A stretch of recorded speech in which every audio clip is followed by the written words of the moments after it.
Coucou. Bon voilà, le deuxième épisode de la série Projet 140.6. Donc comme je l'ai dit lors du dernier épisode, on va faire un test effort chez un copain qui travaillait avant dans une clinique spécialisée dans la rééducation et le domaine du sport. Le plus simple, c'est qu'on aille faire le test et puis on se retrouve après devant l'ordi pour parler des résultats.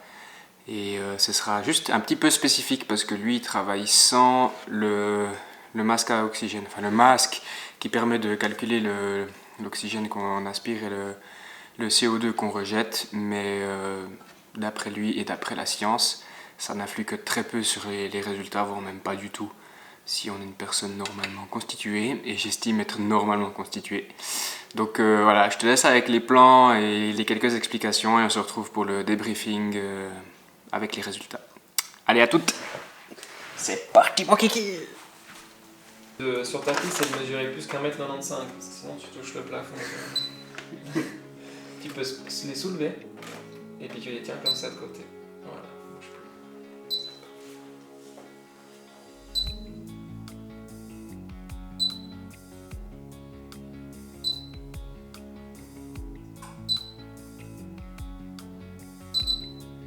Ok, tu peux les poser de côté. Attends, pas tout de suite. Stabilise. Voilà, tu peux les soulever. Tu vas serrer ou... Ouais, tu les serres et tu les écartes un tout petit peu. Voilà.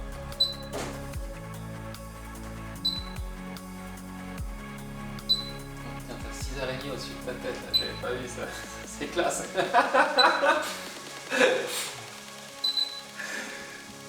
C'est bon, tu peux les poser. 35 ans, on va faire un électrocardiogramme systématiquement, tu vois. Et puis du coup, voilà, c'était... Alors que quand tu as des gens qui sont en bonne santé, qui font des compétitions, qui s'entraînent régulièrement, qui n'ont pas de facteur de risque, il n'y a pas de raison de faire un électrocardiogramme, tu vois. Ouais. Hop. Ça, pendant le cours, je le tiens comme ça. Ouais, assez vite, tu pourras me le rendre, ça va couler 2 petites secondes, puis après... Polar... On est là...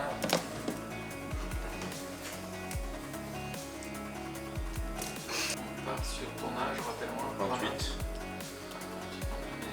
Hop. Le poids, on avait dit 83, 5.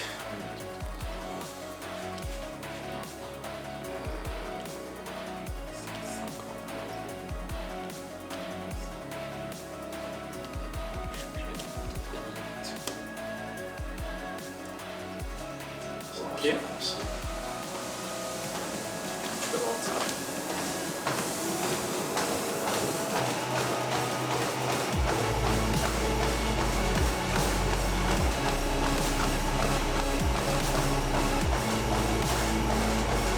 C'est la deuxième. Ah, il a sauvé, c'est ça qu'on veut. Et ça brille, ça transmis. Allez, c'est bien. Allez, allez, allez.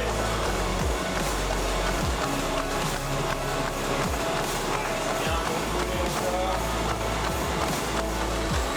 Allez, allez, allez, allez, allez, allez, allez, vas-y, on va chercher la minute. Allez, allez.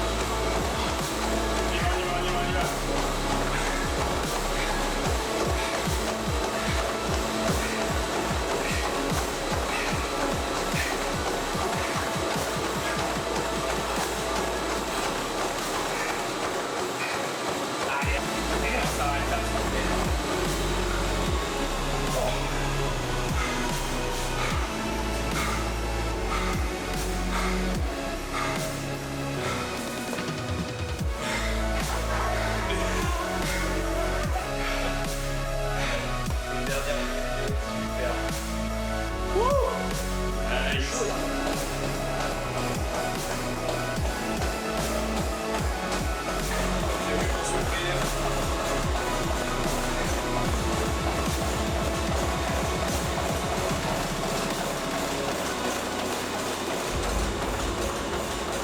Bon, ben voilà.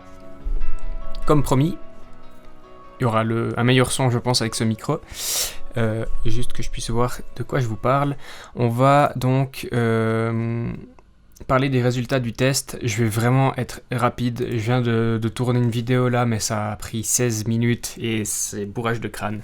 Donc je vais simplement vous montrer comment on arrive à ces résultats et quels résultats on a, et puis essayer d'être entre 5 et 8 minutes. Donc analyse de la composition corporelle avec une balance à bioimpédance professionnelle, donc ça fait circuler un courant électrique dans le corps. Il y en a aussi pour les privés, typiquement la Garmin Index, mais c'est pas ultra précis. Là on avait une balance professionnelle précise et ça permet aussi de voir s'il y a des irrégularités de la répartition au niveau des membres supérieurs et inférieurs, donc le gauche et droite. Masse grasse, pardon, faut que je démonte pas trop mon bureau.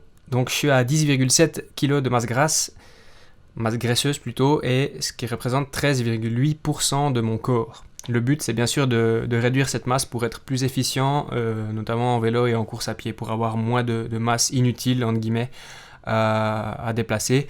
Mais on voit très bien par rapport au graphique que je suis dans le vert et que je suis très bien. Plus confortable pour ma copine. Niveau de la taille et du poids, 1m81, 81 et 77,3 kg, ou 77 pour nos amis de l'autre côté de la frontière. J'ai un IMC à 23,6. L'IMC, c'est un truc un peu bullshit en fonction du sport qu'on pratique. Si on fait énormément de sport et qu'on a beaucoup de masse musculaire, on va avoir un IMC forcément qui est grand, qui est élevé et qui est mauvais pour la santé, alors que si on est simplement petit et trapu et qu'on fait genre de l'haltérophilie, forcément l'IMC va augmenter. Donc c'est une valeur à prendre en compte, mais pas trop. Si vous êtes sportif, en fait, il faut un peu faire abstraction. Si vous n'êtes pas du tout sportif, ça peut être une bonne indication de votre hygiène de vie et de votre masse par rapport à votre taille. Donc moi on voit que je suis dans le vert, mais je suis un petit peu en tendance orange. Normalement en réduisant un petit peu ma masse graisseuse, je devrais revenir dans un vert standard, mais c'est certainement lié au fait que j'ai quand même une bonne masse musculaire bien répartie sur mon corps. Ça sort aussi le taux métabolique de base, donc c'est ce que j'ai besoin en énergie journalière, simplement pour vivre, pour que mon cerveau et mon cœur et tous mes organes puissent travailler de manière standard. Masse musculaire, les autres informations c'est un petit peu annexe, on s'en fiche un petit peu, on s'en fiche pas, mais je ne vais pas en parler dans la vidéo. Par contre, c'est intéressant de regarder la répartition, comme je vous disais, entre la masse musculaire de ma jambe gauche et de ma jambe droite. On voit qu'il y a une différence de 500 grammes. C'est certainement lié au fait que j'ai eu une double entorse à gauche et que je compense à droite, ce qui fait que j'ai une jambe droite 500 grammes plus musclée.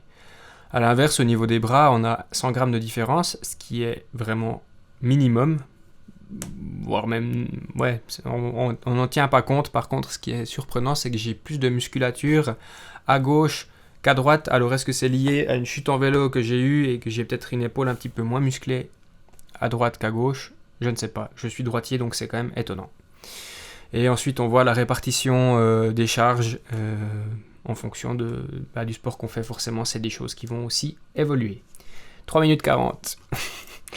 Ensuite, le test était réalisé, comme vous avez vu dans les images, par palier de 3 minutes. On avait 0,5 km/h d'augmentation de vitesse par minute pour lisser un peu ces paliers et pas se prendre chaque fois une monstre marche dans les dents. Donc ça rend le test un petit peu plus agréable. Et on a commencé à 7,5 km/h pour pour arriver au final à 18 pour Yannick et 17,5 pour moi. Et à chaque intervalle de 3 minutes et à la fin, ainsi qu'au début, Arnaud il prenait donc le lactate avec la goutte de sang au bout du doigt pour avoir cette valeur-là. La fréquence cardiaque, elle était mesurée grâce à une ceinture. De ce test effort et des valeurs mesurées, on sort un seuil anaérobie, donc le fameux seuil dont tout le monde parle. Pour moi, il est situé à 14,6 km/h. La fréquence cardiaque au seuil est à 174 battements par minute. C'est une valeur qui peut vraiment évoluer en fonction du stress, de l'alimentation, de la température. La température fait évoluer vraiment énormément cette valeur-là. Donc c'est la valeur que j'ai eue ce jour-là, mais il suffit qu'il fasse plus chaud dans le labo, plus frais, ou que je sois moins stressé, que j'ai mieux dormi. Et c'est des valeurs qui sont vraiment sujettes à changer. Donc c'est bien de l'avoir, mais il faut faire attention. On a le VO2 max qui est calculé, donc 55,5 pour moi. Forcément, si je perds un petit peu de poids et que je garde la même capacité pulmonaire, mon VO2 va augmenter. Vu qu'il y a le poids qui est, la masse corporelle qui est indiquée dans l'équation de calcul. Ensuite, il y a les zones cardiaques. Donc, les zones d'entraînement, on va dire ça comme ça, on va segmenter ça comme ça. Donc j'ai une zone d'entraînement, et cette zone d'entraînement, elle correspond à une zone de fréquence cardiaque, à une zone de puissance et à une allure pour 1000 mètres. Dans le cas de ce test. Forcément, je ne peux pas forcément tenir une allure marathon sur 150 km. J'extrapole. On verra par la suite un peu ce que ça peut induire comme erreur. Mais pour des allures d'entraînement jusqu'à 1000 ou 1500 mètres, si on fait de la VMA ou du travail spécifique, ça va fonctionner. Et ce qui est intéressant, c'est que si vous êtes à plat et que vous n'avez pas de capteur de puissance sur vos chaussures, vous travaillez à l'allure. C'est quelque chose qui est vraiment bien précis, du moment que c'est plat.